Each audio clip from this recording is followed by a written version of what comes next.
Hi hello నమస్తే welcome to 24/7 news TV నేను మీ శాన్వి ఈ రోజు మనతో పాటు కాంగ్రెస్ పార్టీ లీడర్ రియాజ్ గారు ఉన్నారు ఆయనతో మాట్లాడదాం హాయ్ సార్ నమస్తే నమస్తే అండి. ఎలా ఉన్నారు సార్ ఐఎమ్ ఫైన్ అమ్మా. సార్ ఇప్పుడు చూసుకుంటే మన రేవంత్ రెడ్డి గారు మాట్లాడుతూ స్థానిక ఎలక్షన్స్కి బీసీలకి 42% రిజర్వేషన్ ఇస్తాను అన్నారు కదా దీని గురించి ఏం చెప్తారు వాస్తవంగా భారత రాజ్యాంగం రాజకీయ న్యాయాన్ని, ఆర్థిక న్యాయాన్ని, సామాజిక న్యాయాన్ని వాగ్దానం చేసింది. న్యాయం అంటే డిక్షనరీ ఇచ్చే మీనింగ్ ఏంటంటే ఎవరికి చెందాల్సింది వారికి చెందడమే న్యాయం. ఈరోజు మేమెంతో మాకంత అనే నినాదం ఏదైతుందో అది కాంగ్రెస్ పార్టీ ఫిలాసఫీకి సంబంధించింది.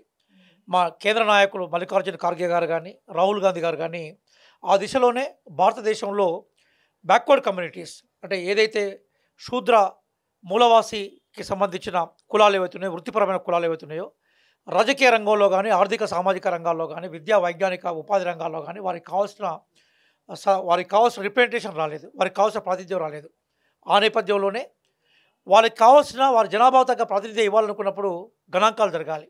ఆ గణాంకాలను దిగ్విజయంగా మేము పూర్తి చేశాం. ఆ గణాంకాలు ఏం చెప్తున్నాయంటే బీసీల జనాభా ఎంతో చాలా క్లియర్గా చెప్పారు. బీసీల జనాభా గుర్తించిన తర్వాత ఆ జనాభాకు అనుగుణంగా వాళ్ళకి భాగస్వామ్యులు చేసి అభివృద్ధి వాళ్ళకి ఇవ్వాలనుకున్నప్పుడు తప్పనిసరిగా స్థానిక ఎన్నికల్లో రిజర్వేషన్స్ ఇవ్వాలి. ఎందుకంటే రాజకీయ ప్రాతినిధ్యమే అన్ని ప్రాతినిధ్యాలను నిర్ణయిస్తూ ఉంటుంది. ఎందుకంటే అదే మనకు కీ. ఆ నేపథ్యంలోనే స్థానిక ఎన్నికల్లో అంటే పంచాయతీరాజ్ ఎన్నికలు కావచ్చు, మున్సిపాలిటీ కార్పొరేషన్ ఎన్నికలు కావచ్చు, బీసీల జనాభా దాదాపుగా మేము ఈరోజు 46% రికగ్నైజ్ చేశాం. ముస్లిం బీసీలతో కలుసుకుంటే 56% రికగ్నైజ్ చేశాం.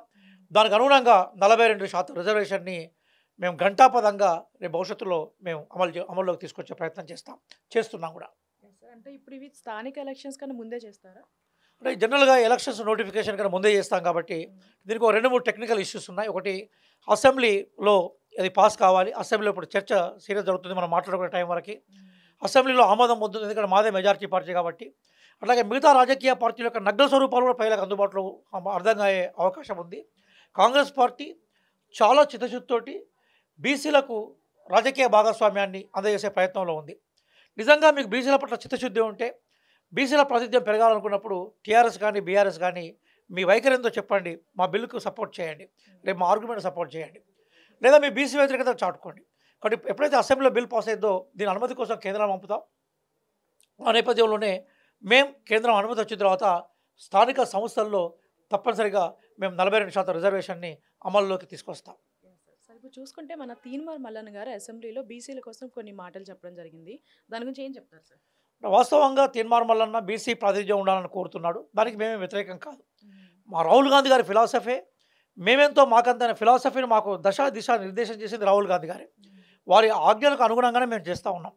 అదే నేపథ్యంలో కాంగ్రెస్ పార్టీ ఏదైతుందో బీసీల కోసం స్టాండ్ అయ్యే పార్టీ కాబట్టి బేసికల్గా బీసీల ప్రాతినిధ్యం పెరగాలి, బీసీ జనాభాకు అనుగుణంగా ఉండాలని తీన్మార్ మల్లన్న గారు మాట్లాడినా, మరెవరు మాట్లాడినా ముఖ్యమంత్రి గారు దానికి అనుగుణంగా చర్యలు తీసుకుంటున్నారు కదా.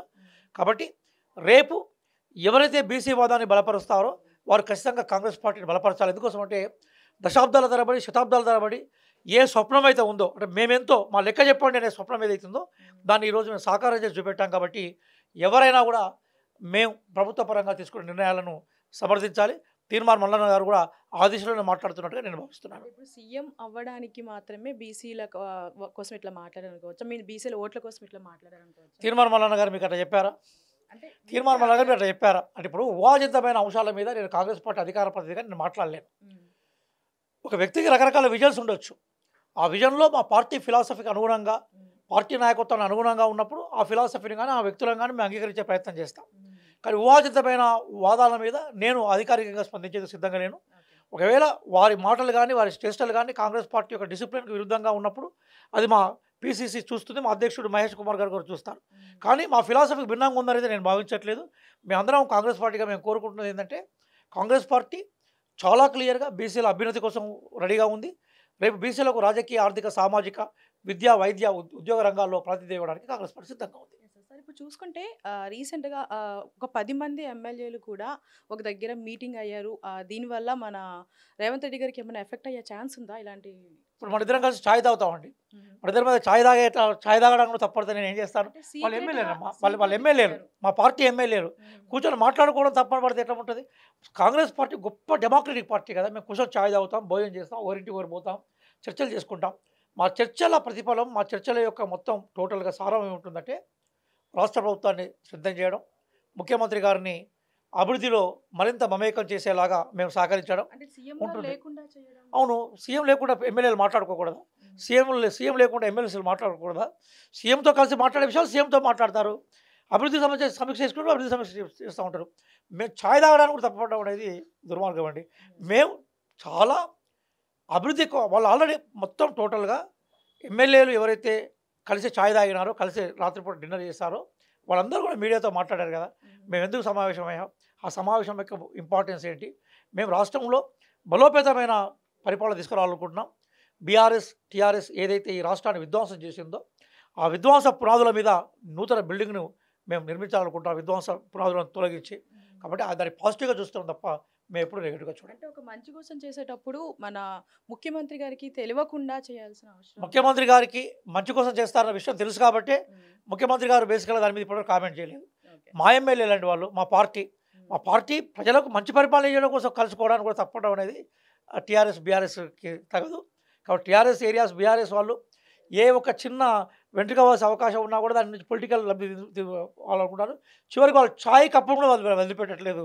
కాబట్టి టీఆర్ఎస్, బీఆర్ఎస్ ప్రజలకు దూరమైన పార్టీ. వాళ్ళ నుంచి మాకు అయ్యేది లేదు. మా ఎమ్మెల్యేలు చాలా కమిటెడ్‌గా ఉన్నారు. అభివృద్ధి దిశగా పోతున్నారు. మాకు తిరుగులేని నాయకుడు రేవంత్ రెడ్డి గారు, మాకు తిరుగులేని నాయకుడు రాహుల్ గాంధీ గారు. వారి దిశ నిర్దేశకత్వంలోనే మేము ముందుకు పోయే ప్రయత్నం చేస్తాం. Thank you sir. Thank you. ఒక దగ్గర మీటింగ్ అయ్యారు. దీనివల్ల మన రేవంత్ రెడ్డి గారికి ఏమైనా ఎఫెక్ట్ అయ్యే ఛాన్స్ ఉందా ఇలాంటి? ఇప్పుడు మన ఇద్దరం కలిసి ఛాయ్ తాగుతామండి. మన ఇద్దరి మీద ఛాయ్ తాగడానికి కూడా తప్పడితే నేను ఏం చేస్తాను? వాళ్ళు ఎమ్మెల్యేలమ్మా, వాళ్ళు ఎమ్మెల్యేలు, మా పార్టీ ఎమ్మెల్యేలు కూర్చొని మాట్లాడుకోవడం తప్పని పడితే ఎట్లా ఉంటుంది? కాంగ్రెస్ పార్టీ గొప్ప డెమోక్రటిక్ పార్టీ కదా. మేము కూర్చొని ఛాయ్ తాగుతాం, భోజనం చేస్తాం, ఓరింటికి ఓరి పోతాం, చర్చలు చేసుకుంటాం. మా చర్చల ప్రతిఫలం, మా చర్చల యొక్క మొత్తం టోటల్‌గా సారం ఏముంటుందంటే, రాష్ట్ర ప్రభుత్వాన్ని సిద్ధం చేయడం, ముఖ్యమంత్రి గారిని అభివృద్ధిలో మరింత మమేకం చేసేలాగా మేము సహకరించడం అంటే సీఎం గారు ఉంటుంది. లేకుండా చేయడం. అవును. సీఎం లేకుండా ఎమ్మెల్యేలు మాట్లాడుకోకూడదా? సీఎం లేకుండా ఎమ్మెల్యేలు మాట్లాడకూడదా? సీఎంతో కలిసి మాట్లాడే విషయాలు సీఎంతో మాట్లాడతారు. అభివృద్ధికి సంబంధించి సమీక్ష చేసుకుంటూ అభివృద్ధి సమీక్ష చేస్తూ ఉంటారు. మేము ఛాయ్ తాగడానికి కూడా తప్పపడడం అనేది దుర్మార్గం అండి. మేము చాలా అభివృద్ధి వాళ్ళు ఆల్రెడీ మొత్తం టోటల్‌గా ఎమ్మెల్యేలు ఎవరైతే కలిసి ఛాయ్ తాగినారో, కలిసి రాత్రిపూట డిన్నర్ చేశారో వాళ్ళందరూ కూడా మీడియాతో మాట్లాడారు కదా! మేము ఎందుకు సమావేశమయ్యాం?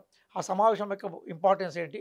మేము రాష్ట్రంలో బలోపేతమైన పరిపాలన తీసుకురావాలనుకుంటున్నాం. బీఆర్ఎస్, టీఆర్ఎస్ ఏదైతే ఈ రాష్ట్రాన్ని విధ్వంసం చేసిందో, ఆ విధ్వంస పునాదుల మీద నూతన బిల్డింగ్‌ను మేము నిర్మించాలనుకుంటున్నాం. విధ్వంస పునాదులను తొలగించి.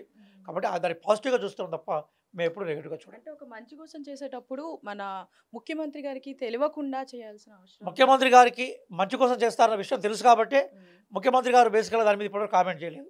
ఓకే. మా ఎమ్మెల్యే లాంటి వాళ్ళు, మా పార్టీ ప్రజలకు మంచి పరిపాలన చేయడం కోసం కలుసుకోవడానికి కూడా తప్పడం అనేది టీఆర్ఎస్, బీఆర్ఎస్‌కి తగదు.